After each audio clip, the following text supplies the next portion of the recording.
آج کی اس ویڈیو میں ہم عثمانی خاندان کی اس درد بھری کہانی کے بارے میں بات کریں گے کہ جس درد بھری کہانی کا آغاز ہوا تھا آج سے لگ بھگ 100 سال پہلے، اس وقت کہ جب سلطنت عثمانیہ کو پوری طرح سے ختم کر دیا گیا تھا۔ ہاں، وہی سلطنت کے جو کبھی الجیریا، لیبنان، مصر، سعودی عرب، یمن، کویت، ایران، عراق، جارڈن، اسرائیل، فلسطین، شام، ترکی، بلغاریہ، آرمینیا، ہنگری وغیرہ ان سبھی علاقوں تک پھیلی ہوئی تھی۔ وقت نے کروٹ لی اور 1 نومبر 1922 کو خلافت عثمانیہ کو مکمل طور پر ختم کرنے کا اعلان کر دیا گیا تھا، اور یہیں پر بس نہیں کیا گیا بلکہ 3 مارچ 1924 خلافت عثمانیہ کے خاندان کے لیے اتہاس میں وہ کالا دن تھا کہ جب ترکی میں بننے والی نئی سرکار نے سلطنت عثمانیہ کے خاندان کے لیے جلا وطنی کا آرڈر جاری کر دیا تھا۔ جلا وطنی کا مطلب اگر آپ لوگ نہیں جانتے ہیں تو میں آپ کو بتا دوں کہ اس کا مطلب ہوتا ہے کہ کسی بھی انسان کو اس کے اپنے ہی دیش سے باہر نکال دینا۔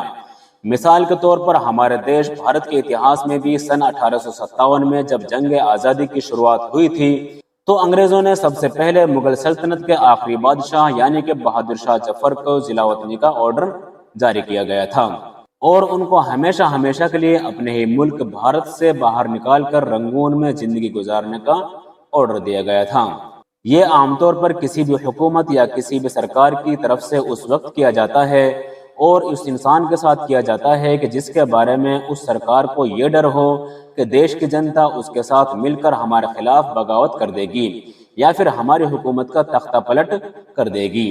لہٰذا عثمانی سلطنت کے خاندان کے خلاف آنے والا ضلع وطنی کا یہ آرڈر صرف ضلع وطنی کا ایک آرڈر ہی نہیں تھا بلکہ ایک ایسے مشکل سفر کی شروعات تھی کہ جو اگلے کچھ سالوں میں ان کو اپنی زندگی میں گزارنا تھا۔ سلطنت عثمانیہ کو جب ختم کیا گیا تو سب سے پہلے تو عثمانی خاندان کے لگ بھگ 156 لوگوں کی ترکی کی ناگرکتا یعنی کہ سٹیزن شپ کو ہی چھین لیا گیا تھا، ایک ایسے قانون کے تحت کہ جو قانون 3 مارچ 1924 کے دن ہی ان کے اوپر زبردستی لاگو کر دیا گیا تھا، اور ان کو یہ آرڈر دیا گیا تھا کہ اگلے 3 دن کے اندر ہر حال میں ان کو ترکی چھوڑنا ہی ہوگا۔ اب ظاہر ہے ترکی سے جلا وطن ہونے والے ان لوگوں میں بہت سارے لوگ ایسے بھی تھے کہ جو اپنے بچوں کے ساتھ جلا وطن ہوئے، بہت سارے بچے ایسے بھی تھے کہ جو اپنے ماں باپ کے ساتھ ترکی سے نکالے گئے، جبکہ ایسے بہت سارے نوکر چاکر خدمتگار بھی تھے جو کئی پشتوں سے نسل در نسل عثمانی خاندان کے خدمتگار رہے تھے، تو اس لیے وہ کسی بھی حالت میں اپنے مالکوں، اپنے آقاؤں کو چھوڑ کر نہیں جانا چاہتے تھے، اس لیے انہوں نے بھی ساتھ میں ترکی سے ضلع وطن ہونے کا فیصلہ کیا، اور اس طرح سے اب یہ 156 لوگوں کا آنکڑا سینکڑوں میں بدل چکا تھا۔ ٹائم ٹو ٹائم بنائے گئے اس قانون کے تحت ان لوگوں کا ترکی دیش واپس آنا تو دور کی بات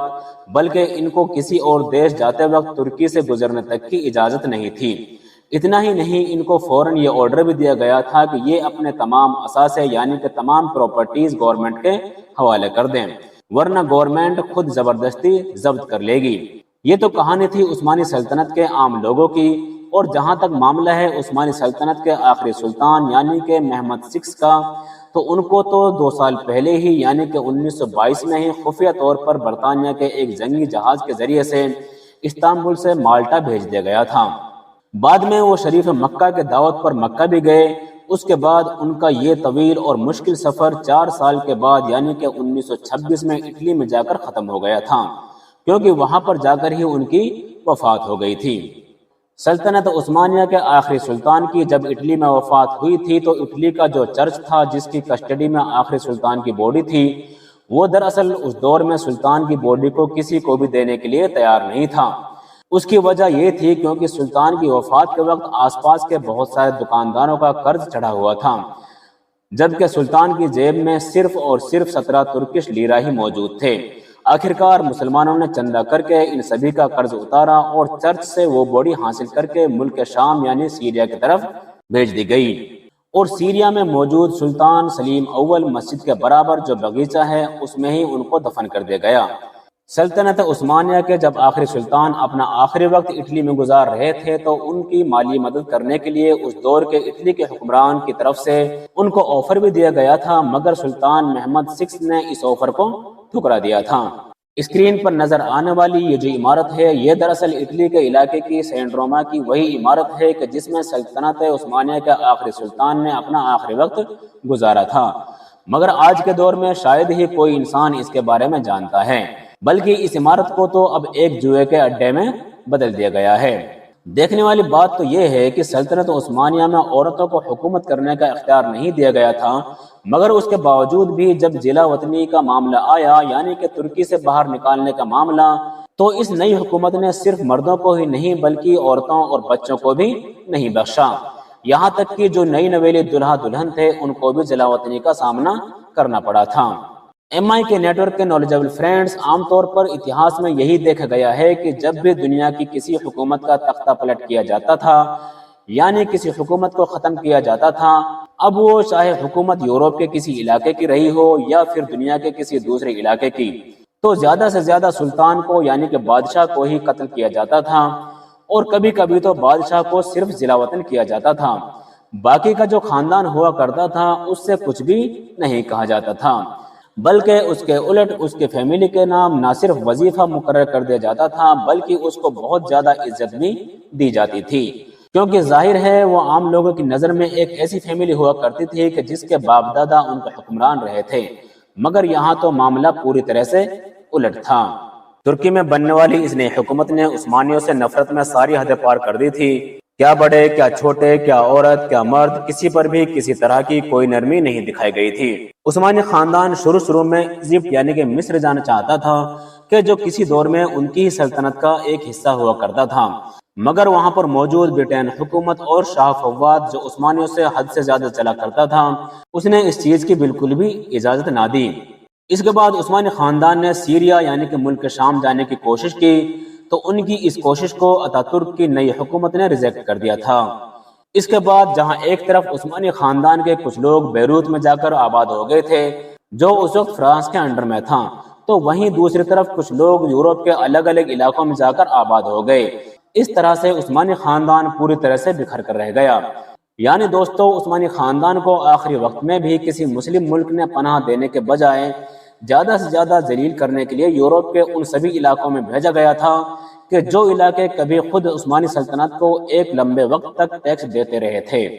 ان کے جلا وطن کرنے سے پہلے یعنی کہ ترکی سے نکالے جانے سے پہلے اتنی سی بھی مہلت نہیں دی گئی تھی کہ جس وقت میں وہ اپنی قیمتی اور پرسنل چیزوں کو اکٹھا کر پاتے، یعنی اپنے پرسنل زیورات کو بیچ کر مال جمع کر پاتے کہ جس کے ذریعے سے وہ اپنے آنے والے زندگی گزار سکیں۔ اور انہی ساری چیزوں کا نتیجہ تھا کہ بعد میں یورپ کے الگ الگ علاقوں میں عثمانی خاندان کی بہت ساری عورتیں برتن مانجتے ہوئے اور اس طرح کے دوسرے کام کرتے ہوئے پائی گئی تھی، تاکہ وہ ان کاموں کے ذریعے سے اپنی زندگی کا گزر بسر کر سکیں۔ جاتے جاتے بھی عثمانی خاندان کے ساتھ ایسا ظلم اور ایسا ستم کیا گیا تھا کہ جو اتہاس میں بھی بہت کم دیکھنے کو ملتا ہے، مگر ان تمام چیزوں کے باوجود بھی عثمانی خاندان نہ تو اپنی مذہبی روایات کو بھولا اور نہ ہی ایمانداری کو چھوڑا، اور جاتے جاتے خلافت عثمانیہ کے آخری سلطان نے سلطنت کی آخری امانت نئی حکومت کے حوالے کی تھی، جو کچھ اور نہیں بلکہ ایک سگار کیس تھا۔ اوغوز خان کے یہ جانشین اپنے ہی ملک، اپنے ہی وطن سے بڑی ذلت اور بے دردی سے نکالے گئے تھے۔ جلا وطنی کے آرڈر کے ایک رات پہلے تک بھی ان لوگوں کو یہ احساس نہیں تھا کہ اگلے 24 گھنٹوں میں کیا ہونے والا ہے۔ ان لوگوں نے حکومت کے خاتمے اور اپنی جلا وطنی کی افواہیں تو سن رکھی تھی،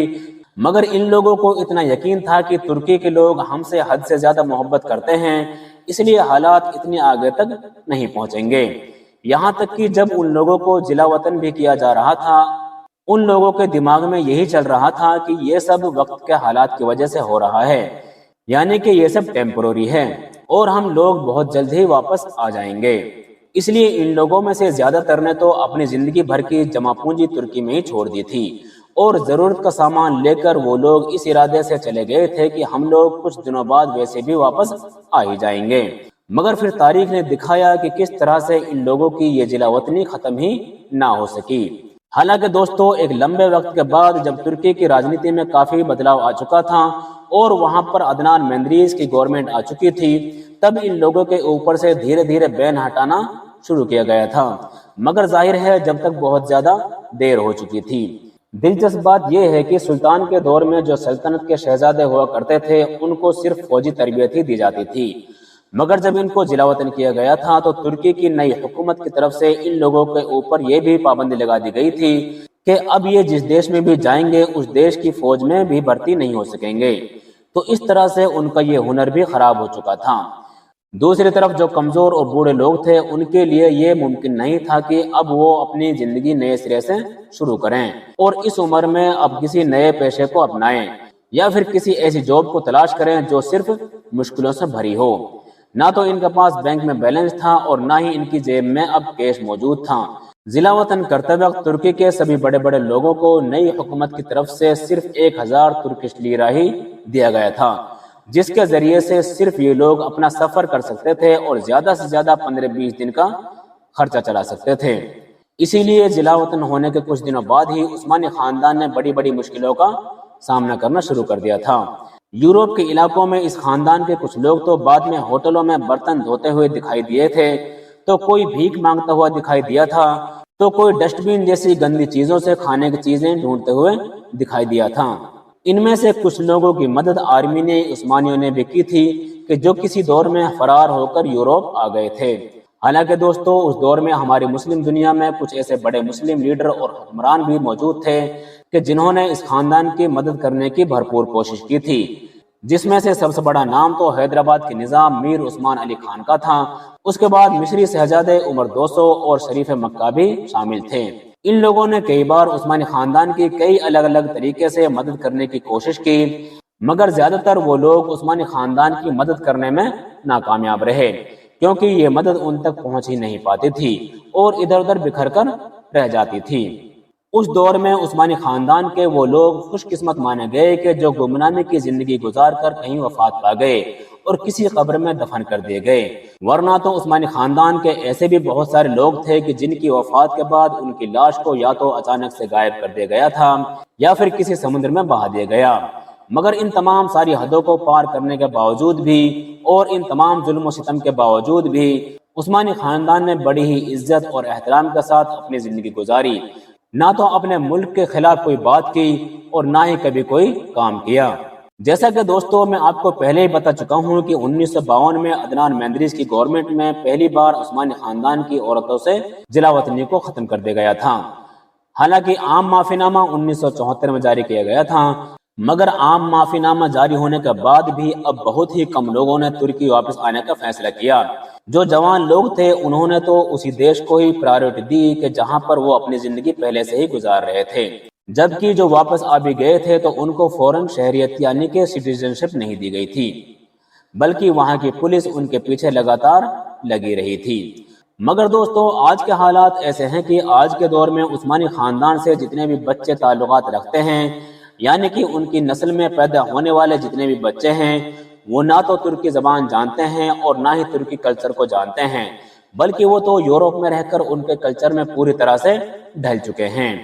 اور ایسا ہو بھی کیوں نہ جبکہ ان کا خاندان پچھلے 100 سالوں سے لگاتار یورپ میں ہی رہ رہا ہے۔ حیرانی کی بات یہ ہے کہ آج کے دور میں سلطنت عثمانیہ کے صرف وہی لوگ مسلمان ہیں اور وہی لوگ ہی مسلمان ناموں سے جانے جاتے ہیں کہ جن کے باپ داداؤں نے ضلع وطنی کے دور میں کسی مسلم فیملی میں شادی کر لی تھی، ورنہ عثمانی خاندان کے وہ کچھ لوگ کہ جنہوں نے ضلع وطنی کے بعد یورپ میں پریشان ہو کر اور مشکلات کا سامنا کرنے کی وجہ سے اگر کسی عیسائی یا اس طرح کی کسی دوسری فیملی میں شادی کر لی تھی تو اب ان کی اولادیں پوری طرح سے عیسائی ہو چکی ہیں، نہ صرف عیسائی ہو چکی ہیں بلکہ عیسائی ناموں سے ہی جانی جاتی ہیں۔ فی الحال دوستو آج کی ویڈیو کو ہم یہیں پر ختم کرتے ہیں۔ ویڈیو میں آپ کو کچھ بھی سیکھنے کو ملا ہو تو اس کو لائک اور شیئر ضرور کریں، اور ساتھ ہی ساتھ اسی طرح کی نالجبل اور ہسٹوریکل ویڈیوز دیکھنے کے لیے ہمارے چینل کو سبسکرائب ضرور کریں۔ ملتے ہیں نیکسٹ ویڈیو میں۔